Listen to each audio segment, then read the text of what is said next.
Good morning, everyone.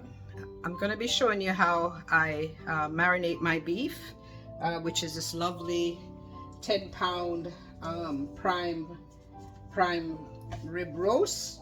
So I'm going to show you all the steps that I do to marinate it and get it ready for the dinner on Christmas Day. One of the first things I'll be doing is just giving it a, let me just set up this camera, sorry. I'm just going to give it a little quick rinse in the cold water. There's a lot of like bloody water in it and stuff, so, and I just give it a nice little rinse in the cold water to take off any fatty areas that you see. But it's a lovely piece of roast actually, so just getting rid of all the gunk and stuff. You know, when you go and buy meat, it's handled by a lot of people, so I always suggest that you rinse it. For roast, I wouldn't. If I was doing chicken, I would put a little vinegar, a little lemon juice, but for the roast, I just want to rinse it and then pat it dry so that I can go ahead and season her up. Okay, so I'll come back when I have all the ingredients ready to go. Okay, so I'm back. I'm going to show you all the ingredients that I'm going to be using to season the beef. So the thing I start with first is a packet of onion soup mix. Depending on the size of the roast, I usually go with two of the packages in there. Any brand will do. Usually like store-bought one is fine. So this is where we start. This is the onion soup mix. So to the onion soup mix, I'm going to be adding about 1.5 tablespoons of thyme. I chopped up 6 garlic cloves. I have a small piece of Scotch Bonnet pepper. And I have about 2 or 3 green onions and 1 tablespoon of brown sugar. So those are all the actual ingredients that are going to go in there. So with that, I'm going to go ahead and start to mix this up. Hang on a sec. Okay, so I'm going to add also a little hot water, or just any water really actually, just to get the onion soup mix a little bit loose. So these are all the wet ingredients that I'm going to be adding here.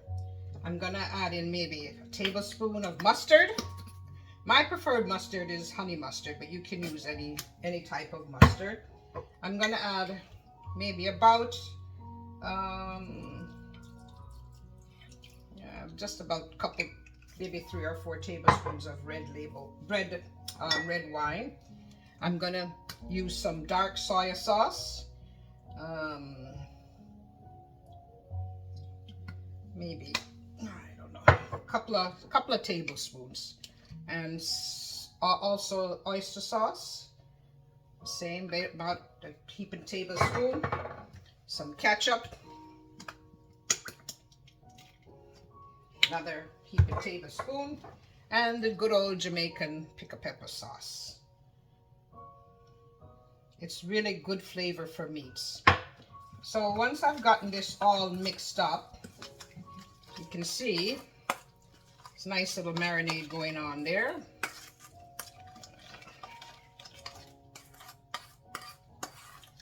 So with the beef, you find that it'll take, it's a big piece of meat. So generally what I do before adding the marinade to it, I'll go ahead and get some salt, a little black pepper, and a touch of garlic powder. Forgot one main ingredient that I didn't remember. I usually crush maybe about a dozen pimento seeds, or allspice, you know, is another name for it. So give me a second, I'll be right back. Okay, so I've gone ahead and put the pimento seeds in a little piece of paper towel, and I've just gone along with the bottle and try to break them up as much as possible. This is going to give so much flavor to the beef. So I'll empty that in the season container.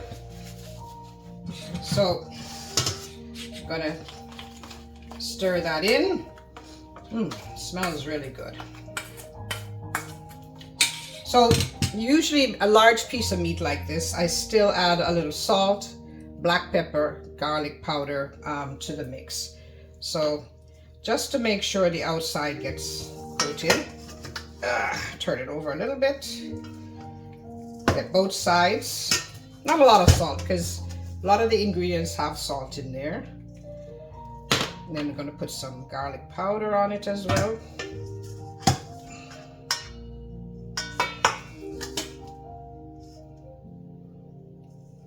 And of course, black pepper.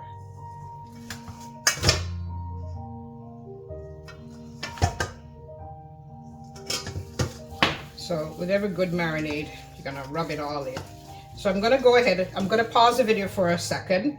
I'm gonna go ahead and put on a pair of gloves so we can go ahead and marinate this beef properly. Hang on. Okay, I'm back. So my seasoning is all ready. Give it another stir. So the important thing with this beef too is that you want to be able to put some holes around the beef so that the marinade can flow through it. Still a little bit frozen, but in the inside. So I just make some slits all along. Turn on the other side.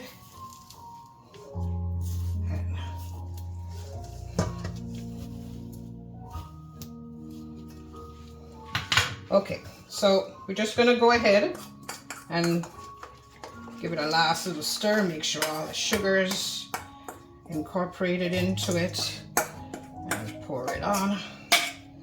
So we see. Now you know why I put on my gloves, so because you have to get your hands in this and marinate it into the beef all over.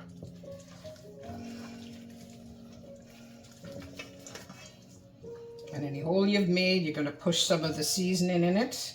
Still a little bit frozen on the inside, so what I'll do later on, I'll just go ahead and, you know, make some additional slits in it, sorry, and but you want to make sure you rub the seasoning all over, bones, everything. So this is a 3-bone prime rib, which is kind of tradition for us. We always have prime rib. We serve generally, we don't serve turkey a lot at Christmas or Thanksgiving. We have chicken, beef, ham as our main protein. We have a lot of sides, but so basically all I'm going to do now is just wrap this with some foil on top and leave it in the thing. What I'll do is make sure I turn it down with the bone side up. So later on in the afternoon, maybe, you know, or this evening, I'll go back in and make sure that I can stick some areas and let the seasoning go down. But it's always good. I always try to do it, say, you know, 2 days maximum. I don't try to season it so much ahead of time.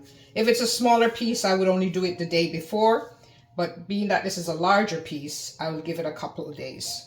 So that's kind of basic how my seasoning is. If you have any questions, you can let me know, but that's it.